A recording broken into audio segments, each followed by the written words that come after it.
slowing down, keep on going till I'm found.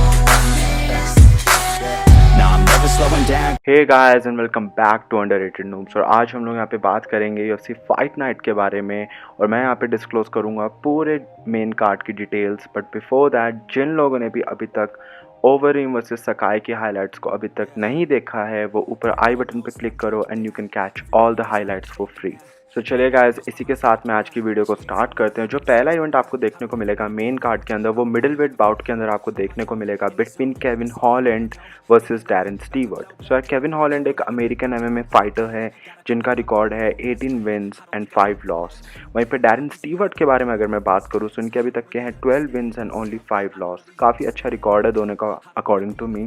बात करें अगर हॉलैंड की, तो यार थर्ड फाइट लड़ेंगे अपने इस साल के अंदर। ये लास्ट फाइट हुई थी इनकी ओएकन बकली के साथ में, जहाँ पर राउंड 3 के अंदर इन्होंने नॉकआउट कर दिया था बकले को with in 32 seconds in round 3।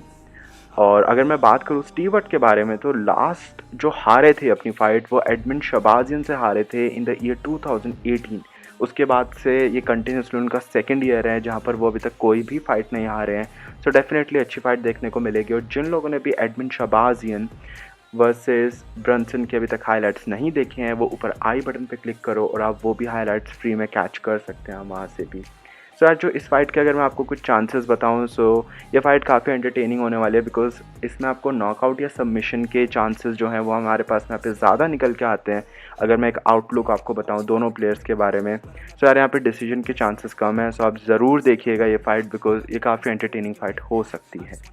चलिए moving on to the next main card fight guys. आप यहाँ पर देखेंगे स्ट्रॉवेट बाउट की fight between Mackenzie Dern and Randa Markos के बीच में। सर मैकेंजी डर्न एक अमेरिकन एमएमए फाइटर है और ब्राज़ीलियन जिजित्सु प्रैक्टिशनर भी हैं। 8 विन्स और 1 लॉस है इनका अभी तक। और लास्ट फाइट इनकी हुई थी हैना साइफर्स इसी साल, जहाँ पर सबमिशन करके हरा दिया था डर्न ने साइफर्स को। काफ़ी अच्छा इवेंट था वो भी, मतलब जो फाइट थी इनकी। आप ऊपर आई बटन पे क्लिक करके उसकी भी हाइलाइट्स वहाँ पे पूरे कार्ड की कैच कर सकते हैं। सो यार अच्छी फाइट होने वाली है अकॉर्डिंग टू मी, बिकॉज अगर मैं बात करूँ रैंडा मार्कोस के बारे में, सो 10 विन्स हैं 9 लॉस हैं, ठीक ठाक सा एक एवरेज रिकॉर्ड है। तो यहाँ पे जो डर्न के जो चांसेस हैं वो यहाँ पर जीतने के ज़्यादा बन जाते हैं। और मेरा जो यहाँ पर थोड़ा बहुत जो आउटलुक है और जो पर्सपेक्टिव है इस फाइट के रिलेटेड, तो आपको यहाँ पे सबमिशन देखने के चांसेस थोड़े से ज़्यादा हो जाते हैं। Looking forward to the third fight guys. आपको यहाँ पर देखने को मिलेगी लाइट हैवी वेट बाउट की ये fight between Johnny walker and Ryan span. So Johnny walker का इस टाइम पे रिकॉर्ड है 17 विन्स एंड 5 लॉस। वहीं पे रायन स्पैन के बारे में अगर मैं बात करूँ, so he has 18 wins and only 5 loss. तो समहाउ इक्वली है स्कोर। और जॉनी वॉकर के बारे में हम सभी जानते हैं कि कैसे कोरी एंडरसन ने उन्हें नॉकआउट कर दिया था इन द राउंड 1, और जो एक हाइप जो उनका बढ़ रहा था वो पूरा वहाँ पे टूट गया था उस टाइम पे। वहीं पे मैं रायन स्पैन के बारे में बात करूँ, सो काफ़ी अच्छे फाइटर हैं ये भी। सो यार अच्छा एक अमेजिंग इवेंट आपको देखने को मिल सकता है, और नॉकआउट के चांसेस इस फाइट के अंदर अच्छे खासे हैं। तो गाइस मुझे कमेंट करके बताओ कि आपको क्या लगता है यहाँ पे जॉनी वॉकर जीतेंगे या फिर Ryan Spann. Going forward to the next main card fight guys, हम लोग यहाँ पे बात करेंगे खमजात वर्सेस चराल। सो यार अमेजिंग इवेंट होने वाला है ये मिडिल वेट बाउट के अंदर, और मेरे ख्याल से खमजात को कोई इंट्रोडक्शन की ज़रूरत तो है ही नहीं। और फिर भी जिन लोगों को नहीं पता है तो मैं बता दूं कि यार रिसेंटली 16 जुलाई को इन्होंने मिडिल वेट बाउट के अंदर फाइट करी थी, जहाँ पर सबमिशन दे दिया था इन्होंने जॉन फिलिप्स को in round 2। And after 10 days, मतलब उसी के जस्ट नेक्स्ट 10 डेज़ के बाद में 26 जुलाई को उन्होंने फाइट करी वेल्टरवेट बाउट के अंदर। तो आप समझ रहे हैं कि मिडल वेट और फिर वेल्टरवेट, मतलब इन्होंने अपना डिवीज़न ही चेंज कर दिया आफ्टर 10 डेज़।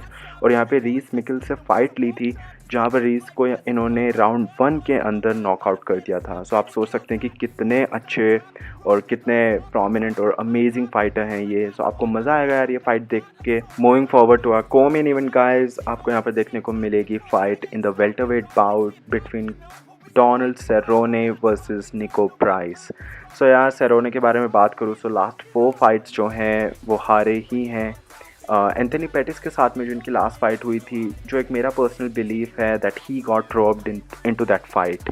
सो प्रीलिमिनरी कार्ड के अंदर थी ये फाइट। सो काफ़ी लोगों ने इसको नहीं देखा होगा, but you guys can catch it on torrent. आप वहाँ से जाके इसको डाउनलोड कर सकते हैं। बट अदर फाइट्स के बारे में इनकी बात करूँ मैं, जैसे कि मैकग्रेगर, फर्गसन और केजी के साथ में हुई थी, वहाँ पे कम्प्लीटली हार गए थे, ये नॉकआउट हुए थे तीनों फाइट्स के अंदर। सो इतनी ज़्यादा एक्सपेक्टेशन नहीं है यार सेरोने से इस बार भी, बट लेट्स सी कि क्या वो एक यहाँ पे कम बैक कर पाते हैं। On the other hand we have Niko Price, जिनका कम्प्लीटली फाइटिंग स्टाइल डिपेंडेबल है जिजित्सु एंड बॉक्सिंग के ऊपर। सो मतलब मेरे ख्याल से यार ये इतना कुछ खास मेन इवेंट नहीं था। इससे अच्छा तो खमजात को अगर आप किसी अच्छे एक फाइटर के साथ में भिड़वाते तो वो यहाँ पे काफ़ी अच्छा मेन इवेंट हो सकता था। बट समटाइम्स आपको यहाँ पे सिर्फ जो कार्ड्स हैं वो फिल करने पड़ते हैं। So I think Donald Cerrone is one of the players who fits in every single situation.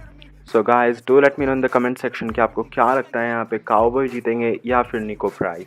And after this fight finally आपको देखने को मिलेगा main event Colby Covington versus Tyron Woodley for the welterweight bout.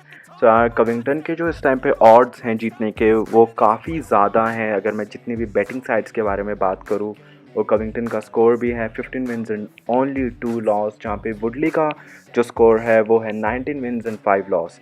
So यार मैं यहाँ पर ज़्यादा इस इवेंट को लेके बात नहीं करूँगा बिकॉज मैंने मेरी प्रीवियसली वीडियो में भी आपको दिखाया था कि कैसे इस टाइम पे वुडली मैसविडल के साथ में प्रिपेयर कर रहे हैं कविंगटन की फ़ाइट को लेके। वहाँ पे कविंगटन का कुछ ज़्यादा सोशल मीडिया अकाउंट से मुझे यहाँ पे इन्फॉर्मेशन नहीं मिल पाई है, बट जितने भी लोग हैं, जितने भी साइट्स हैं, वो यहाँ पे कविंगटन के फेवर में थोड़ा सा ज़्यादा हैं। सो यार रिटर्न हो रहा है कविंगटन का आफ्टर UFC 245 मेन इवेंट, जहाँ पर वो हार गए थे उस्मान से।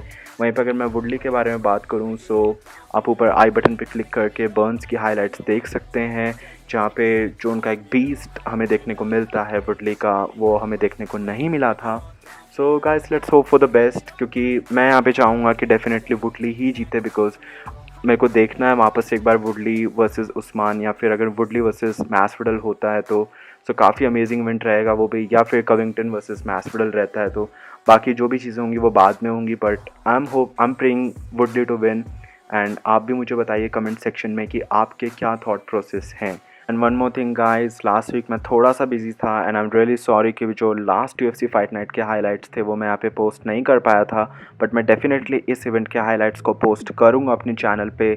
सो please subscribe to the channel और जो बेल आइकन है आप उसको दबाइए, और please give us a like also because I really need your support, and in the end stay safe, stay at home, take care guys, and see you soon.